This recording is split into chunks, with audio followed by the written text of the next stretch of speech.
Hi, நான் மேகலா. வெளிநாடு செல்ல பெருமாள், மகாலட்சுமி, ஆஞ்சநேயர் வழிபாடு செய்யணும். 2024 ஆகஸ்ட் மாதம் 18ஆம் தேதியில் இருந்து தொடர்ந்து 9 ஞாயிற்றுக்கிழமை வழிபாடு செய்யணும். இன்றைக்கு ஆவணி மாதம் ஞாயிற்றுக்கிழமை, திருவோண நட்சத்திரம், வணிசை கரணம், சௌபாக்கிய யோகம்.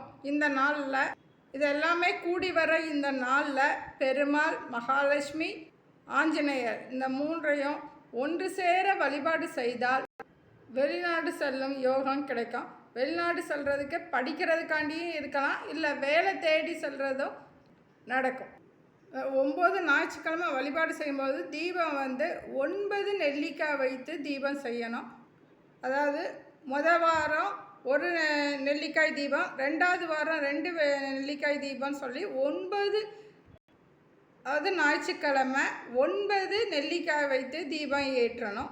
இந்த வழிபாடு செய்யும் பொழுது பெருமாளுக்கு துளசி மாலை சாற்றணும், மகாலட்சுமிக்கு ஏலக்காய் மாலை சாற்றணும், ஆஞ்சநேயருக்கு வெண்ணெய் காப்பு சாற்றணும். தீபம் ஏற்றும் போது பச்சை கற்பூரம் தீபாரணை காட்டணும். தொடர்ந்து 9 வாரம் செய்தாலே படிக்கிறதுக்காண்டியோ வேலைக்காண்டியோ வெளிநாடு செல்லும் யோகம் கிட்டும். தேங்க்யூ.